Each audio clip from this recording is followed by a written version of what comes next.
La tua bimba interiore chiede di te.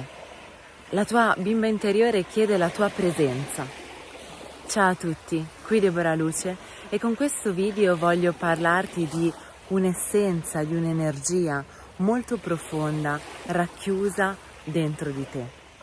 E voglio condividere un po' con te anche il mio diario dei segreti. Se non sai di che cosa parlo, vai a vedere l'altro mio video che ho fatto di recente dove ti parlo un po' dei miei segreti, di quello che consapevolizzo quando sono da sola.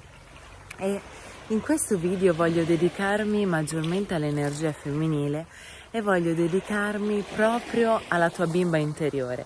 Se sei un uomo, ascolta questo linguaggio femminile e nello stesso tempo connettiti al tuo bimbo interiore. Chi è il nostro bimbo interiore, la nostra bimba interiore? È la nostra parte più pura, la nostra essenza. Siamo noi, senza ego, senza personalità, senza innumerevoli credenze, senza i nostri condizionamenti. Il nostro bimbo interiore, noi di 1, 2, 3, 4 anni, rappresenta la nostra purezza, la nostra vera essenza, ciò che veramente siamo, ciò che veramente la nostra anima esprimeva a pieno quando si è incarnata, quando è scesa in questa dimensione, nei primi anni della sua vita in questa dimensione e in questo corpo fisico. La tua bambina interiore chiede di te, chiede la tua presenza. Quanto ricordiamo durante il giorno di essere presenti? Quante volte ricordiamo di esserci? Perché ormai guido le persone da più di 10 anni, quindi magari tu che stai guardando il mio video mi hai sentita tante volte parlare di bimbo interiore, oppure hai già fatto delle regressioni con me dove ti ho portato alla riscoperta della tua bimba interiore, eccetera.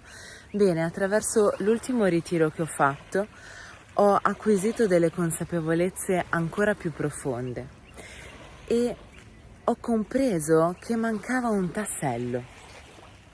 Cioè, tutte le volte che ho guidato in regressione le persone alla riscoperta del loro bimbo interiore, facevo sì che il processo avvenisse su un piano mentale, emozionale, conscio e inconscio.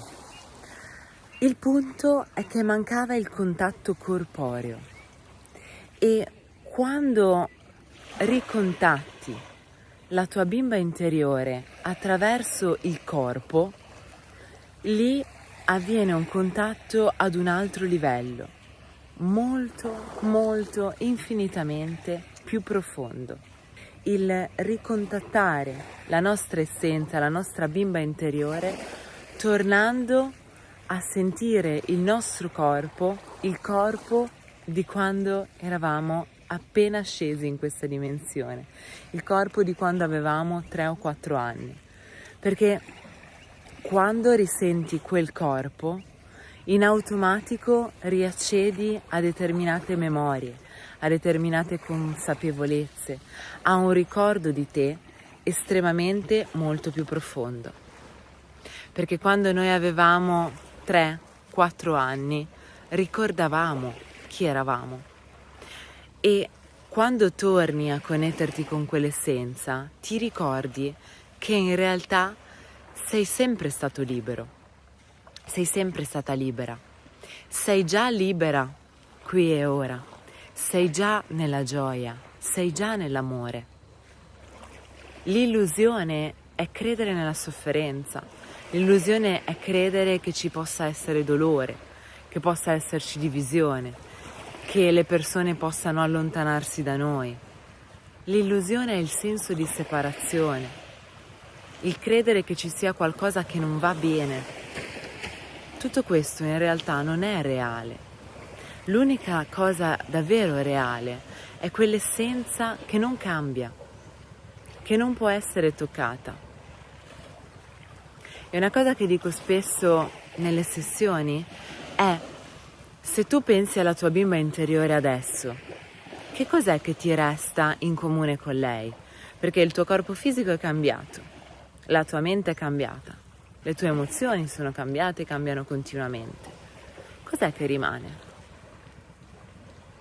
rimane una consapevolezza che puoi sentire al centro del petto e che ti dice io sono, io esisto. E quella consapevolezza non può cambiare, è sempre la stessa, è sempre lei. Allora nella tua vita tutto può cambiare, possono cambiare le persone intorno a te, può cambiare il luogo dove vivi, può cambiare il tuo aspetto, può cambiare il tuo pensiero, possono cambiare le tue dinamiche, le tue emozioni e nello stesso tempo tu sei sempre lei, tu sei sempre la stessa. Tutto può cambiare, il punto è ciò che può cambiare non è ciò che sei. Nel momento in cui tu pensi di essere cambiata, di esserti migliorata, di avere un'altra personalità, sei nell'illusione. Credi di essere questo corpo che cambia, credi di essere una mente che cambia. In realtà puoi giocare a far finta di cambiare, esattamente come posso giocare a mettermi oggi una maglietta rosa, domani me la metto azzurra, dopodomani me la metto verde. E nello stesso tempo questa maglietta non va a cambiare il mio corpo. Allo stesso modo io posso giocare a essere migliorata, posso giocare a essere diventata una persona spirituale, posso giocare a essere diventata una brava persona. E in realtà non sono niente di tutto questo, sono sempre lei, sono sempre la stessa, sono sempre quella consapevolezza immutabile di pura gioia, di puro amore, di pura coscienza, che è sempre lei e che non può essere toccata. E quando riaccedi al contatto corporeo con quell'essenza bambina che vive ancora adesso in te, ti rendi conto che tu sei sempre lei, che niente in realtà è cambiato. Tutto ciò che pensi che sia cambiato è solo frutto del gioco, dell'illusione, ma in realtà ciò che davvero sei è immutabile, è impermanente. E il Buddha diceva: mettete il focus, mettete l'energia solo su ciò che non può cambiare, solo su ciò che è impermanente, perché tutto il resto nasce e muore e finisce ed è parte di un meraviglioso gioco chiamato vita. E nello stesso tempo la sofferenza nasce quando noi ci attacchiamo a questo gioco, quando noi pensiamo di essere la nostra personalità, quando noi pensiamo di essere le nostre credenze, il nostro vissuto, questa persona che evolve. Noi non siamo niente di tutto questo. Ciò che siamo non ha bisogno di evolvere, non ha bisogno di crescere, non ha bisogno di studiare o di ripassare qualcosa. È già ciò che è. E l'unica cosa che devi fare è tornare a connetterti con quella fonte di eterna gioia che è già presente in te, è solo che non te ne rendi conto.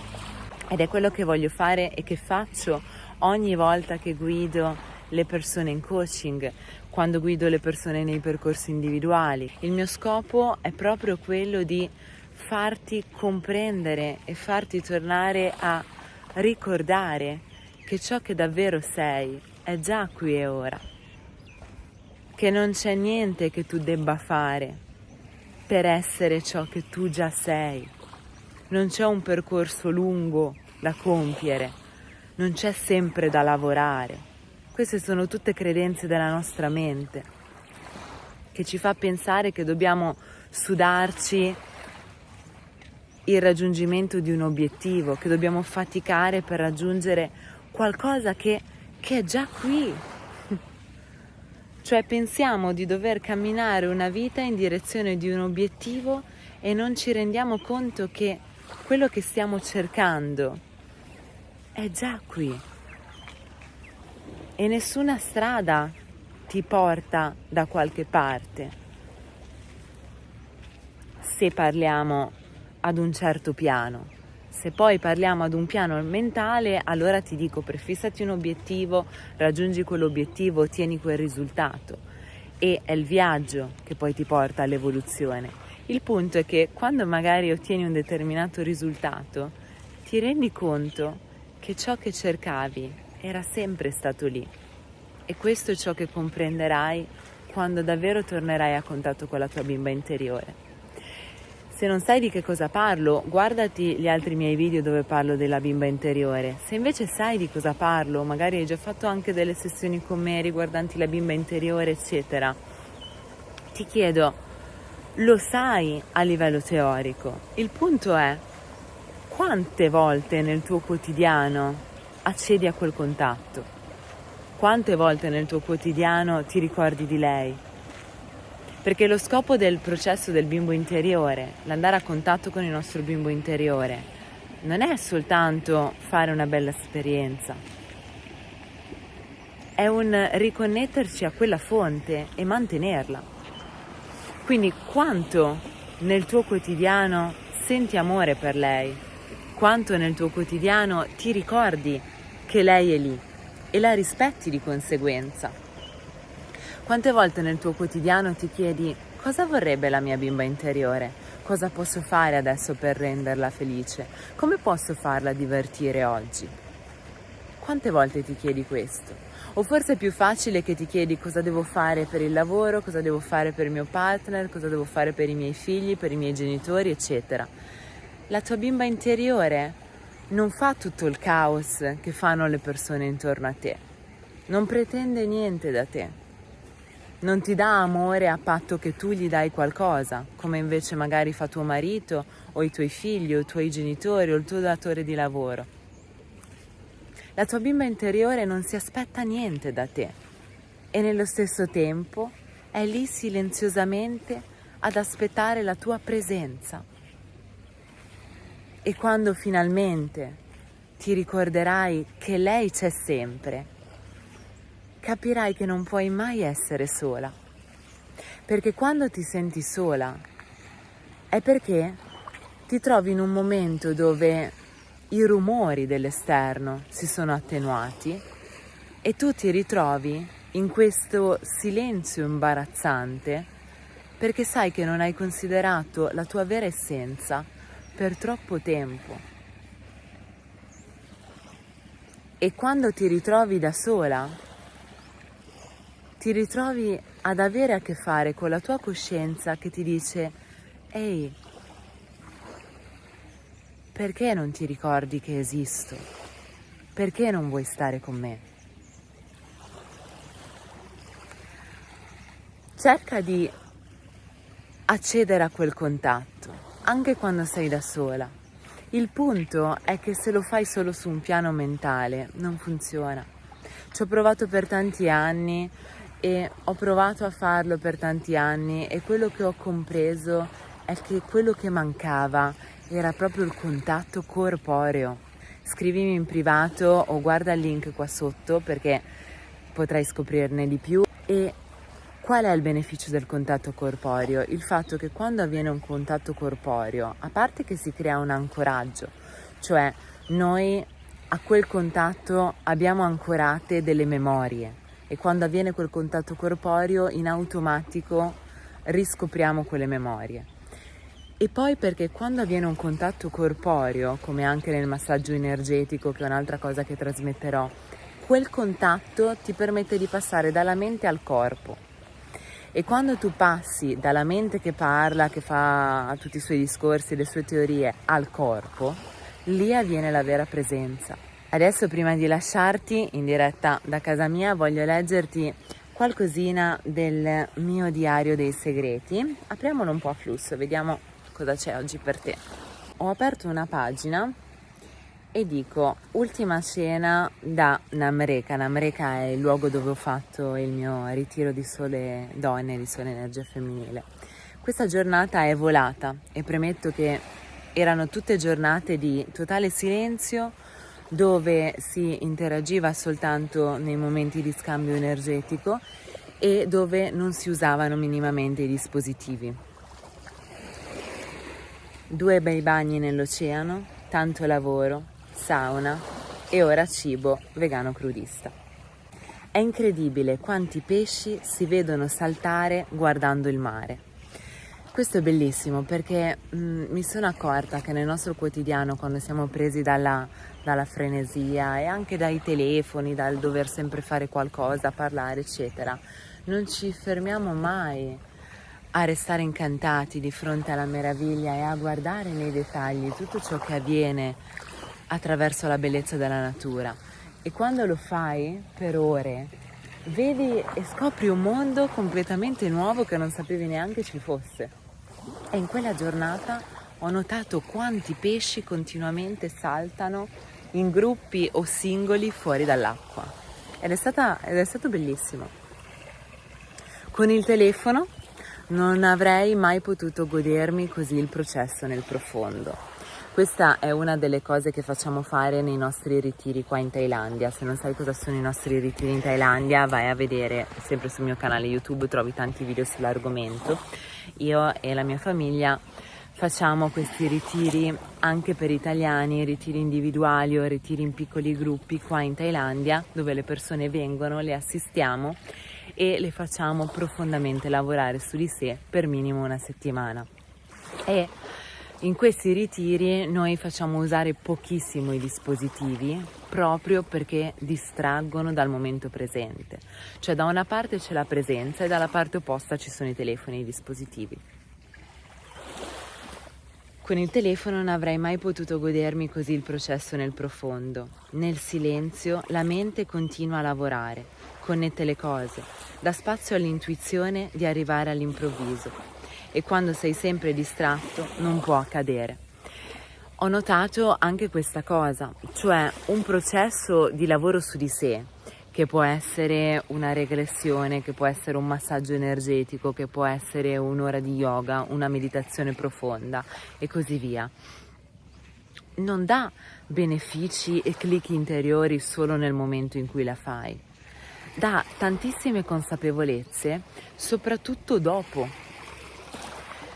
E questo già lo sapevo, il punto è che attraverso la mia esperienza nell'ultimo ritiro l'ho consapevolizzato ancora di più, perché mi sono resa conto che la maggior parte delle intuizioni mi arrivavano dopo le pratiche, nel silenzio, nella presenza, nell'osservazione, guardando il mare o facendo un bagno o restando sdraiata in meditazione e così via.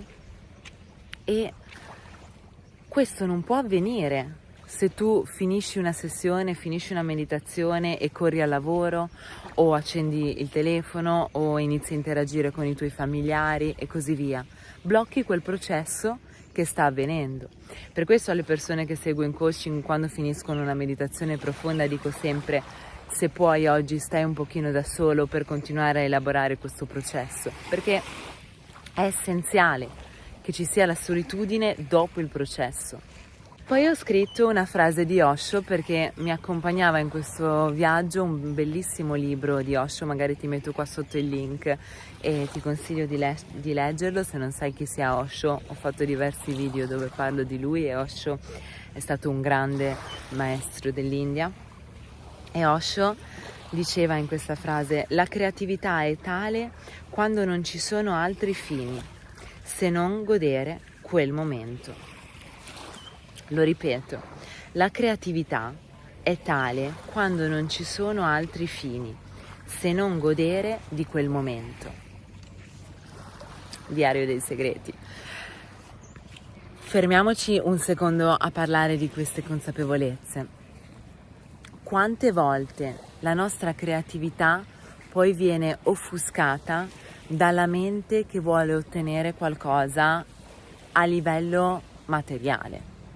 Che possa essere denaro, che possa essere attenzione dalle persone. Allora io magari sono bravissima a cantare o sono bravissima a dipingere o sono bravissima a scrivere poesie e sono ispirata e sono bravissima, poi ad un certo punto interviene la mente che mi inizia a dire: beh, con questa cosa potresti guadagnare, oppure inizia a farlo in pubblico, così potranno elogiarti, così potranno applaudirti, così potranno ammirarti. E inizia a far tornare qualcosa indietro a livello materiale. Il punto è che quando entra in gioco questo, la tua creatività non è più spontanea come quando lo è quando non hai niente da ottenere in cambio. Ed è lì che ottieni tutto. È come dire, quando balli da sola in camera tua, puoi ballare in dei modi completamente diversi rispetto a come balleresti se fossi in un posto pieno di persone che ti stanno guardando. Se canti sotto la doccia o se canti in macchina o in motorino, puoi cantare in un modo completamente diverso rispetto a se canti per ottenere l'ammirazione di quella persona, per ottenere la stima di un gruppo di persone, per guadagnare e così via. La tua creatività spesso è offuscata da un tornaconto mentale, materiale, fisico, che in realtà non ti permette di accedere agli infiniti doni che quella creatività stessa potrebbe donarti. E ti do un esercizio da fare a casa. Prova a vivere con maggiore creatività. E possono essere grandi cose o piccole cose, potrebbe essere appunto un'arte, un talento che hai e che ancora non lo esprimi perché hai paura del giudizio, perché non gli dai importanza, perché dai la priorità al dovere solo dopo al piacere e così via, queste credenze carine che ci sono state impregnate nella testa. Quindi inizia a dare potere alla tua creatività, e creatività potrebbe essere anche una piccola cosa, potrebbe essere piccola cosa che in realtà è molto grande, potrebbe essere cucinare un piatto con amore, potrebbe essere parlare con amore ad una persona, potrebbe essere saper ascoltare con amore, potrebbe essere avere la capacità di sorridere spontaneamente, senza maschere, senza filtri, senza altri fini. A volte noi sorridiamo perché vogliamo qualcosa in cambio. A volte noi ci poniamo con le persone in un certo modo perché vogliamo qualcosa in cambio, vogliamo accettazione, vogliamo approvazione, vogliamo riconoscimento. Prova a esprimere te stessa, la tua essenza creativa, secondo chakra, senza aspettarti niente, come se nessuno ci fosse su questo pianeta e nello stesso tempo ci sono tutti e non ti daranno la soddisfazione dei tuoi bisogni. Prova a dire: ok, se oggi nessuno soddisfacesse i miei bisogni, nessuno mi accettasse, mi elogiasse e così via, cosa farei? Se non avessi nessun tipo di riconoscimento da altre persone, se facessi le cose e le persone neanche mi dicono grazie, farei lo stesso quelle cose? Se la risposta è no, le stai facendo soltanto per soddisfare dei bisogni e non di certo per amore e perché vuoi far esprimere a pieno la tua parte creativa. Se invece la risposta è sì, cioè faresti comunque quelle cose, allora prova a farle senza aspettative e vedi quanto puoi goderti maggiormente il processo, quanto puoi goderti maggiormente la piena espressione della tua creatività quando non lo fai per gli altri e lo fai semplicemente per viverti te stessa e la tua creatività. Per questo video è tutto. Se vuoi saperne di più riguardo a percorsi individuali che puoi fare con me, guarda i link qua sotto. Se ti è piaciuto questo video mettimi un like, scrivimi un commento, non esitare a pormi delle domande se ti ho suscitato qualche dubbio, qualche domanda durante questo video. Ti mando un grande abbraccio di luce da casa mia, Thailandia, e chissà, se mai vorrai venire a farti un viaggio, sei sempre il benvenuto. Un abbraccio di luce, namaste.